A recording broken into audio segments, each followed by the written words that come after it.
Assalamualaikum warahmatullahi wabarakatuh. Perkenalkan, nama saya Aulia Ulfalfiah A4102000121, Prodi Pendidikan Matematika kelas C Universitas Muhammadiyah Surakarta. Di sini saya akan menyampaikan tentang aliran filsafat dari tokoh Paulo Freire. Paulo Freire adalah seorang tokoh pendidikan asal Brasil dan teoretikus pendidikan yang berpengaruh di dunia. Beliau lahir pada tanggal 19 September 1921 di Recife, Pernambuco, Brasil. Beliau meninggal pada tanggal 2 Mei 1997 di Sao Paulo, Brasil. Beliau menempuh pendidikan di Recife Law School Pontifical Catholic University of Sao Paulo. Freire dilahirkan dalam keluarga kelas menengah, namun ia mengalami langsung kemiskinan dan kelaparan pada masa depresi besar 1929, suatu pengalaman yang membentuk keprihatinannya terhadap kaum miskin dan ikut membangun pandangan dunia pendidikannya yang khas. Pada 1956, Freire diangkat menjadi Direktur Departemen Pendidikan dan Kebudayaan dari Dinas Sosial di negara bagian Pernambuco yang ibu kotanya adalah Recife. Selama bekerja itu, terutama ketika bekerja di antara orang-orang miskin yang bertanggung, Freire mulai merangkul untuk pengajaran yang non-ortodoks yang belakangan dianggap sebagai teologi pembebasan. Dalam kasus Freire ini merupakan campuran Marxisme dengan agama Kristen. Perlu dicatat bahwa di Brasil pada saat itu, melek huruf merupakan syarat untuk ikut memilih dalam pemilu. Freire mulai belajar di Universitas Recife pada 1943 sebagai seorang mahasiswa hukum. Tapi ia juga belajar filsafat dan psikologi bahasa. Meskipun ia lulus sebagai ahli hukum, ia tidak pernah benar-benar berpraktik dalam bidang tersebut. Sebaliknya, ia bekerja sebagai seorang guru di sekolah-sekolah menengah, mengajar bahasa Portugis. Pada 1967, Freire menerbitkan bukunya yang pertama, yaitu Pendidikan sebagai Praktik Pembebasan. Buku ini disambut dengan baik dan Freire ditawari jabatan sebagai profesor tamu di Harvard pada 1969. Tahun sebelumnya ia menulis bukunya yang paling terkenal, yaitu Pendidikan Kaum Tertindas atau Pedagogy of the Oppressed, yang diterbitkan dalam bahasa Spanyol dan Inggris pada tahun 1970. Buku itu baru diterbitkan di Brasil pada 1974 karena perseteruan politik antara serangkaian pemerintah diktatur militer yang otoriter dengan Freire yang Kristen sosialis ketika Jenderal Ernesto Geisel mengambil alih kekuasaan di Brasil dan memulai proses liberalisasi. Tujuan pendidikan Paulo Freire yang pertama yaitu kesadaran magis, merupakan masyarakat tidak memahami kebutuhan biologis. Yang kedua, kesadaran naif, yaitu mulai terbuka yang ditandai oleh penyederhanaan masalah. Yang ketiga, kesadaran kritis, yaitu kematangan masyarakat untuk menafsirkan masalah. Kesadaran magis. Orang yang masih dalam tingkat kesadaran magis terperangkap dalam mitos inferioritas alamiah. Bukannya melawan atau mengubah realitas di mana mereka hidup, mereka justru menyesuaikan diri dengan realitas yang ada. Kesadaran magis dicirikan dengan fatalisme, yang menyebabkan manusia membisu, menceburkan diri ke lembah kemustahilan untuk melawan kekuasaan. Freire berkata, mereka mengetahui bahwa mereka melakukan sesuatu, apa yang tidak diketahui adalah tindakan untuk mengubah. Di sini penindas melakukan dehumanisasi, mencegah orang-orang dari penanaman masalah-masalah sehingga mereka tetap terikat dengan penjelasan magis dan membatasi kegiatan-kegiatannya yang sekedar menerima secara pasif. Kesadaran naif. Masyarakat sudah mampu merefleksikan dirinya, sadar akan keadaannya, namun belum dapat bicara atas nama kepentingannya. Dalam tahap ini, masyarakat sadar bahwa dirinya atau masyarakat dan negaranya berada dalam kondisi belum mandiri. Kesadaran ini ditandai dengan sikap yang naif, seperti kembali ke masa lampau, mau menerima penjelasan yang sudah jadi, emosi yang kuat, banyak berpolemik dan berdebat tapi bukan dialog. Orang pada tingkat ini menyederhanakan masalah dengan cara menimpakan penyebabnya pada individu-individu yang lain, bukan pada sistem itu sendiri. Kesadaran kritis.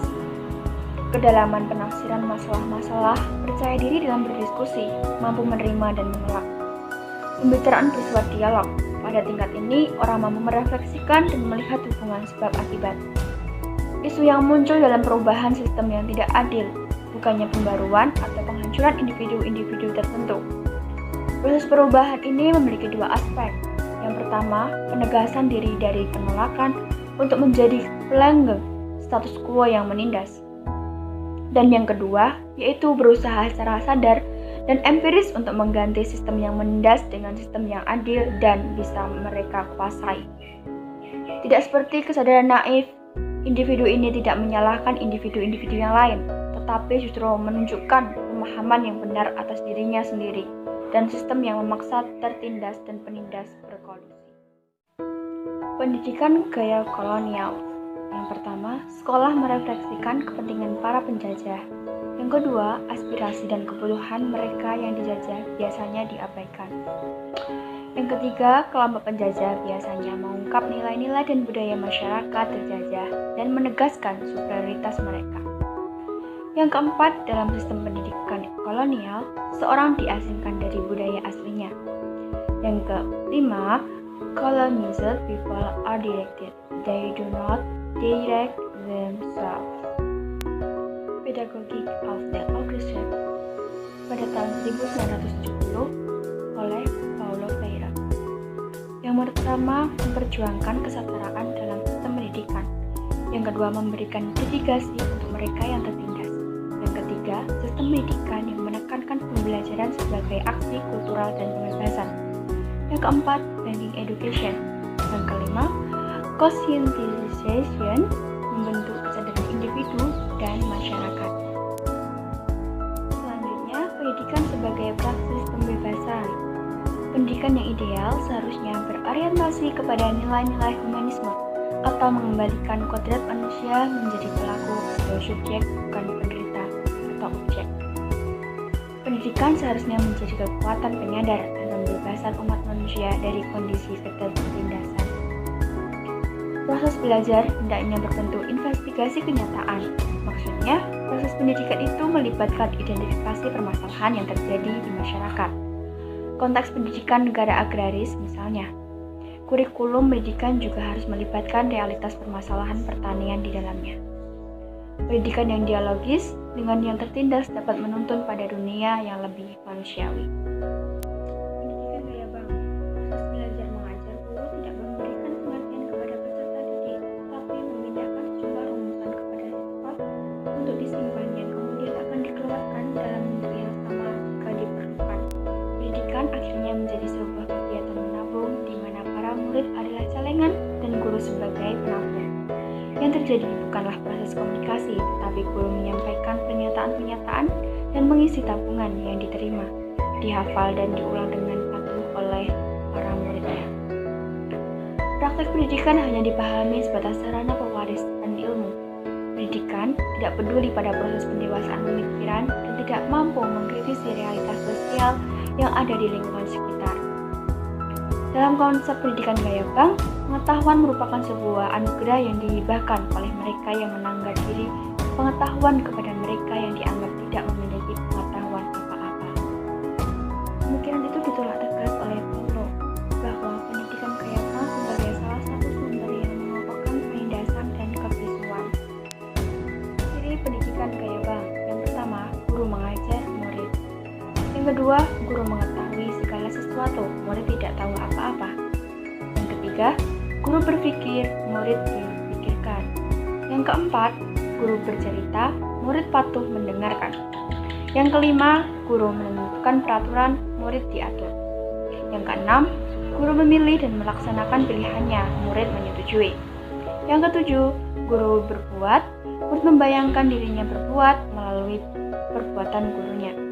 Yang kedelapan, guru memilih bahan dan isi pengajaran, murid tanpa diminta berpendapatnya, mengusulkan dirinya dan pelajaran itu. Yang kesembilan, guru mencampur tangankan kewenangan ilmu pengetahuan dan kewenangan jabatannya yang dia lakukan untuk tidak menghalangi kebebasan murid. Yang ke-10, Guru adalah subjek dalam proses belajar, murid adalah objek. Apa sih solusi dari permasalahan tersebut? Yaitu pendidikan hadap masalah.